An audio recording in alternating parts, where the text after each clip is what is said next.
துலாம் ராசி நேயர்களே, துலாம் ராசிக்கு எப்படி இருக்கு? குரு பயிற்சி கொஞ்சம் வருத்தம் தான். ஏன் வருத்தம் அப்படின்னு கேட்டா, சுவாதி நட்சத்திரம் துலா ராசி இருக்கு, விசாக நட்சத்திரம் துலா ராசி இருக்கு, சித்திர நட்சத்திரம் துலா ராசி இருக்கு. நல்லதையே பார்த்து பார்த்து செஞ்சீங்க, நல்லதையே பார்த்து பார்த்து செஞ்சு எல்லாரையும் காப்பாத்துனீங்க. எவ்வளவு கஷ்டப்படுறவங்கள கூட கொஞ்சம் கை கொடுத்து தூக்கி விட்டு காப்பாத்துனீங்க. இன்னைக்கு அவங்க உங்களை முதுகுல குத்திட்டு போனாங்களா? இன்னைக்கு அவங்களுடைய இன்னைக்கு பாத்தீங்க அப்படின்னு சொன்னா, நீங்க சிலதை இழந்திருக்கீங்க அப்படின்னு சொன்னா, யாரை அதிகமா நம்பினீங்களோ அவங்களால இன்னைக்கு சில இழப்புகளை சந்திக்கக்கூடிய சூழ்நிலைகள் இருந்தது. சில பேருக்கு வேலை விஷயத்துல நிறைய பிரச்சனைகள். 10ல குரு வந்தால் பதவி பறிபோகும்னு சொல்லுவாங்க. நல்ல வேலையில நல்ல செமையா இருப்பாங்க, நல்ல அமோகமா நல்ல பேர் எடுத்து இருப்பாங்க. ஒரு சின்ன விஷயத்துல மிஸ் அண்டர்ஸ்டாண்டிங்ல பிரச்சனை வந்துடுது. ஒரு சின்ன விஷயத்துல மிஸ் அண்டர்ஸ்டாண்டிங்.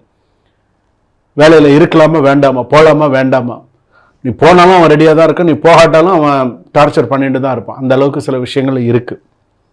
இந்த 10ல குரு வந்தால் பதவி பறிபோகும் சொல்லக்கூடிய. ரெண்டாவது 6ஆம் இடத்துல ஜாதகத்துல கரெக்டா சனி. ருண ரோக சத்ருஸ்தானம், கடன் தலைக்கு மேல இருக்கு. கடன் கொஞ்சம் நெஞ்ச கடன் இல்லை, தலைக்கு மேல கடன் இருக்கு. பார்க்குற இடத்துல எல்லாம் கடன் வாங்கி வச்சுட்டீங்க, சொல்ற இடத்துல எல்லாம் கடன் வாங்கி, இங்க வாங்கி அங்க கொடுக்கறது, அங்க வாங்கி இங்க கொடுக்கறது, இங்க வாங்கி இங்க செய்யறது, நிறைய விஷயங்கள் பண்ணிட்டே இருக்கீங்க. சில விஷயங்கள் வீட்டுக்கு தெரிஞ்சு பண்றீங்க, சில விஷயங்கள் வீட்டுக்கு தெரியாம பண்றீங்க. இதுதான் நிதர்சனமான உண்மை. இதனாலேயே குடும்பத்துல சிறு சிறு பிரச்சனைகள் மறையுது. உங்களை நம்பி ஒரு நகையை கூட கொடுக்க முடிய மாட்டேங்குது சமயத்தில். அதையும் கொண்டு சமயத்தில் தெரியாம கொண்டு வச்சிடுறீங்க. ஏதோ ஒரு அவசரத்துக்கு வச்சுட்டேன், ஏதோ ஒன்று சமாளிக்கிறீங்க, ஏதோ ஒன்று சொல்றீங்க. இதுதான் இப்போதைக்கு நடந்துட்டு இருக்கு. அதுவும் சுவாதி நட்சத்திரம் துலா ராசி, கொஞ்சம் நம்பகத்தன்மை, நம்பலாம். ஆனா நீங்களும் இப்படி பண்றீங்களேன்னு தான் வருத்தமா இருக்கு. அதுலயும் சித்திர நட்சத்திரம் துலா ராசி கேட்கவே வேண்டாம். ஆதியிலையும் கஷ்டம், அந்தத்திலையும் கஷ்டம், யாருனாலையும் நிம்மதி கிடையாது. ஏதோ வாழ்க்கை ஓடின்னு இருக்கு அப்படின்னு தான் சொல்லணும். துலாம் ராசி பொறுத்தளவுக்கு, சித்திர நட்சத்திரத்தை பொறுத்தளவுக்கு. ஏன்னா வாழ்க்கையில நிறைய இழந்துட்டாங்க, அடிபட்டாங்க. இன்னைக்கும் வாழ்க்கையில வெறுத்து போன வாழ்க்கை தான் சித்திர நட்சத்திரம் துலா ராசி பொறுத்த அளவுக்கு. விசாக நட்சத்திரம் துலாம் ராசி ஏதோ ஒரு கிவ் அண்ட் டேக் பாலிசி விட்டு கொடுத்து ஏதோ லைஃப் ஏதோ லென்த்தா கொஞ்சம் கொஞ்சம் ஓடின்னு இருக்கு அப்படின்னு தான் சொல்லணும் தவிர, அதுவும் கொஞ்சம் முழுமையான இது கிடையாது. ஏதோ ஓரளவுக்கு அப்படியே கொஞ்சம் போயின்னு இருக்கு அப்படின்னு தான் சொல்லணும். குடும்பத்துல கொஞ்சம் நிதானிச்சு செயல்படுங்க. பணம் கொடுக்கல் வாங்கல் விஷயங்கள், சொந்தக்காரங்க எல்லாத்திலும் கொஞ்சம் நிதானிச்சு செலவு பண்ணுங்க. வேலை விஷயத்துல ரொம்ப கவனமா இருங்க.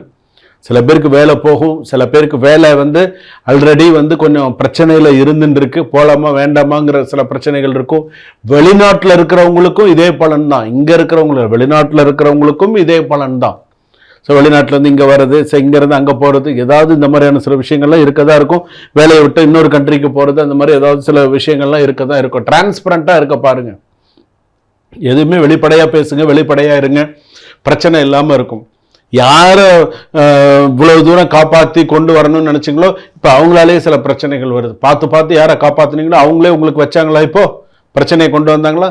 அதுதான் ரொம்ப கவனமா யாரை நம்பணும், யாரை நம்ப சொல்லும் போது கேட்கணும். கேட்கலன்னா பட்டு தான் திருந்தணும்னு சொல்றாங்களா, அந்த ஒரு விஷயம் உங்க ராசிக்கு வருது. துலாம் ராசி பொறுத்தளவுக்கு. அதுவும் குரு கடாட்சம், குரு பார்க்கு கோடி புண்ணியம். குரு நல்ல ஸ்தானத்துல இருந்துட்டா பிரச்சனை இல்லை. குரு பகையாவோ, குரு நீச்சமோ, குரு வேற ஸ்தானத்து கொஞ்சம் ஒரு சில விஷயங்கள் இருந்துன்னு சொன்னா நிறைய தடங்கல்கள் வரும். சில பேருக்கு நிறைய சுப செலவுகள் இருக்கு, புத்திர பாக்கியம், சில நல்ல விஷயங்கள்லாம் இருக்கு. ஆனா மிக முக்கியமானது என்ன? பணம், வேலை, திருமணம். சில விஷயங்கள்ல யார் என்ன எதிர்பார்க்கிறீங்களோ இதுதான் மிக முக்கியமானது. அப்ப அந்த வேலை விஷயம் ரொம்ப முக்கியமானது, திருமண விஷயம் மிக முக்கியமானது. மறுமணம், திருமணம் கண்டிப்பா கூடி வரதுக்கான வாய்ப்புகள் சிறப்பா இருக்கு. கொடுத்த இடத்துல பணம் வராது, கேட்டாலும் திரும்ப கொடுக்க மாட்டாங்க, பிரச்சனை பண்ணுவாங்க. நான் கோர்ட்டு கேஸுன்னு போவேன், பிரச்சனை பண்ணுவேன் அப்படின்னு சொல்லி பண்ணுவாங்க. கவனமா இருங்க. சுய ஜாதகத்தை ஒரு தடவை செக் பண்ணிக்கோங்க. அதுவும் நீங்க முக்கியமா சித்திர நட்சத்திரம் இருந்தா கண்டிப்பா செக் பண்ணிக்கோங்க. விசாக நட்சத்திரம் இருந்தா கண்டிப்பா ஒரு முறை உங்க ஜாதகத்தை பார்த்துக்கோங்க. அப்பதான் எது நிதர்சனமான உண்மை எப்படி இருக்கு, இதுக்கப்புறம் வரக்கூடிய, அதாவது ஒரு ஜாதகம் பார்க்கும்போது தெரிஞ்சுக்கோங்க. இனி அடுத்து வரக்கூடிய 5 வருஷம் நான் இப்படிதான் இருப்பேன், இனி அடுத்து வரக்கூடிய 10 வருஷம் நான் இப்படிதான் இருப்பேன் அப்படிங்கிறத நீங்க பார்த்துக்கோங்க. அப்பதான் உங்களுக்கு சிறப்பு. ஏன்னா துலாம் ராசி பொறுத்த அளவுக்கு ஒரே குடும்பத்துல 2 விவாகரத்து 3 விவாகரத்து நடந்துருச்சு. உண்டா இல்லையா சொல்லுங்க? துலாம் ராசியில இருக்கிறவங்க, குடும்பத்துல இருக்கக்கூடியவர்களுக்கு கூட பிறந்தவர்கள் இருக்காங்களோ இல்ல மற்றவங்க எல்லாம் இருக்காங்கன்னு சொன்னா, கூட பிறந்தவங்க இப்ப 4 பேர் இருக்காங்கன்னு சொன்னா அதுல 2 பேருக்காவது அல்லது அதிகபட்சம் 3 பேருக்காவது விவாகரத்தாகி 2வது திருமணம் நடந்திருக்கும். ஒருத்தருக்கு நடந்திருக்கும், ஒருத்தருக்கு நடக்காம இருக்கும். இதுதான் நிதர்சனமான உண்மை. இல்லை அப்படின்னு நீங்க சொல்ல முடியாது. வழிபாடு நிறைய பண்ணுங்க, குரு வழிபாடு நல்லா பண்ணுங்க. ஓம் அனுகிரக தாராதேவி காரிய சித்தி தேவதா ஜெய தேவதா சகலகாரிய சித்தி அனுகிரகம் குரு குரு சொல்லுங்க. இந்த ஸ்லோகத்தை சொல்லுங்க. குரு பகவான் வழிபாடு பண்ணுங்க. வியாழக்கிழமை விரதம் இருங்க. நான் எந்த ராசிக்கும் நான் விரதம் இருக்குன்னு சொல்லல. துலாம் ராசிக்கு நான் விரதம் இருக்க சொல்றேன். வியாழக்கிழமையில விரதம் இருந்து வெங்காயம் பூண்டு கூட சாப்பிடக்கூடாது. அதுக்கு பேர் தான் விரதம் இருக்கிறது.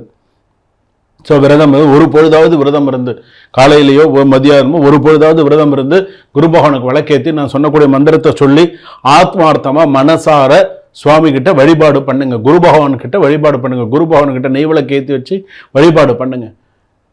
குருவுடைய ஆசீர்வாதம் இருக்கணும் அப்படின்னு சொல்லி நல்லா பிரார்த்தனை பண்ணுங்க. முருகப்பெருமான் வழிபாடு நிறைய பண்ணுங்க. இப்படி பண்ண உங்களுடைய ஜாதகத்தில் அடுத்தடுத்த நிறைய நல்ல விஷயங்கள் நடக்கும். மாதா பிதா குரு தெய்வம் என்று சொல்லக்கூடிய வகையில் அம்மா அப்பா தான் முதல் கடவுள். தெய்வ வழிபாடு, குலதெய்வத்தை அம்மா அப்பாவோட குலதெய்வம் கோயிலுக்கு ஒரு தடவை போயிட்டு வாங்க. குலதெய்வ வழிபாடு பண்ணிட்டு வாங்க. இதெல்லாம் நீங்க செஞ்சீங்கன்னா தான் துலாம் ராசி பொறுத்தளவுக்கு அடுத்த கட்டத்துக்கு போக முடியும். சரிங்களா?